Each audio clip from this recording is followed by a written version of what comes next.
दोस्तों आज हम बात करेंगे ऊष्माक्षेपी अभिक्रिया और ऊष्माशोषी अभिक्रिया के बारे में।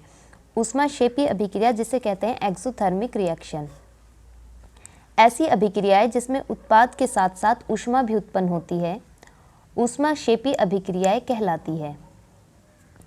मतलब कुछ अभिक्रियाएं ऐसी होती है जो रिएक्शन के बाद उत्पाद के साथ साथ ऊष्मा भी उत्पन्न करती है, यानी वो ऊष्मा का उत्पन्न करेगी, ऊष्मा का क्षेपण करती है, जिसे एक्सोथर्मिक रिएक्शन कहते हैं। एक्सोथर्मिक मतलब एग्जिस्ट करना, यानी कि ऊष्मा को बाहर निकालना, यही कहलाती है ऊष्माक्षेपी अभिक्रियाएं। जैसे जब हम कार्बन को ऑक्सीजन की उपस्थिति में जलाते हैं तो वो कार्बन डाइऑक्साइड के साथ साथ ऊष्मा भी उत्पन्न करती है। कार्बन का मतलब है कोयला, यानी जब आप कोयले को ऑक्सीजन की उपस्थिति में जलाते हैं तो ये कार्बन डाइऑक्साइड प्लस ऊष्मा भी उत्पन्न करती है। जब भी कोयले को आप जलाएंगे तो ये बहुत ज़्यादा ऊष्मा उत्पन्न करती है, इसीलिए हम कहते हैं कि ये कैसी अभिक्रिया है, ये एक ऊष्मा अभिक्रिया है। ऊष्माक्षेपी अभिक्रिया के कुछ और भी एग्जाम्पल है, जैसे प्राकृतिक गैस का दहन या फिर श्वसन।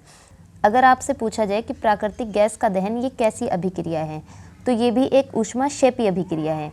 प्राकृतिक गैस जैसे मेथेन, एथेन या फिर प्रोपेन, बहुत सारी गैसों का मिश्रण होता है, लेकिन हम प्राकृतिक गैस यहाँ पर मेथेन लेंगे क्योंकि प्राकृतिक गैस सबसे ज़्यादा मेथेन ही होती है। मेथेन लगभग 70 से 90% तक होती है, इसलिए जब भी प्राकृतिक गैस के दहन की बात आए तो आप मेथेन को लेंगे। मेथेन को जब हम ऑक्सीजन की उपस्थिति में जलाते हैं तो ये कार्बन डाइऑक्साइड प्लस जल का निर्माण करती है, और इन दोनों के साथ साथ ये ऊष्मा भी उत्पन्न करती है।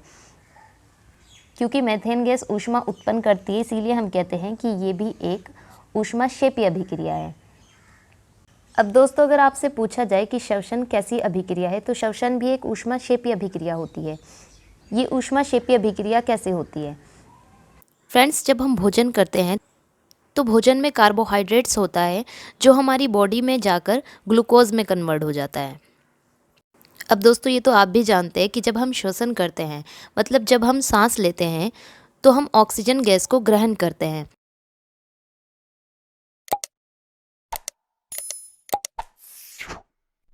तो फ्रेंड्स, जो हम ऑक्सीजन गैस ग्रहण करते हैं, ये जब हमारी बॉडी के अंदर पहुंचती है तो बॉडी में मौजूद जो ग्लूकोज होता है ये उससे अभिक्रिया कर लेती है। उससे अभिक्रिया करने के बाद ये कार्बन डाइऑक्साइड प्लस जल में बदल जाती है, और इन दोनों के साथ साथ ये ऊष्मा का भी निर्माण करते हैं। ऊष्मा जिससे हमें एनर्जी मिलती है और जिसकी वजह से हम हर काम कर पाते हैं। तो दोस्तों, ग्लूकोज और ऑक्सीजन के साथ अभिक्रिया द्वारा कार्बन डाइऑक्साइड और जल के साथ साथ जो ऊष्मा उत्पन्न होती है, ऊष्मा का निर्माण होता है। इसीलिए हम कहते हैं कि श्वसन एक कैसी अभिक्रिया है? श्वसन एक ऊष्माक्षेपी अभिक्रिया है। अब बात करते हैं ऊष्माशोषी अभिक्रिया के बारे में, जिसे कहते हैं एंडोथर्मिक रिएक्शन। दोस्तों, ऐसी अभिक्रिया है जिसमें उत्पाद के निर्माण के साथ साथ ऊष्मा अवशोषित होती है, वही कहलाती है ऊष्माशोषी अभिक्रिया। मतलब जिसमें ऊष्मा अवशोषित हो जाती है। मतलब कुछ अभिक्रियाएं ऐसी होती है जिन्हें अपने ही अणुओं को तोड़ने के लिए ऊष्मा की ज़रूरत पड़ती है। जैसे सिल्वर क्लोराइड, ये अपने अणुओं में तभी डिवाइड होगी जब हम इसमें सनलाइट देते हैं। तो इसका मतलब ये हुआ कि इसको अपने ही अणुओं में टूटने के लिए ऊष्मा की ज़रूरत हुई। इसीलिए कहते हैं कि ऐसी अभिक्रियाएं जो ऊष्मा को अवशोषित करती है वही कहलाती है ऊष्माशोषी अभिक्रियाएं। जैसे कैल्शियम कार्बोनेट, इसे भी अगर हमें इसको इसी के अणुओं में तोड़ना है तो हमें इसको बहुत ज़्यादा हीट देनी पड़ती है, तभी अपने अणु कैल्शियम ऑक्साइड और कार्बन डाइऑक्साइड में डिवाइड हो जाता है।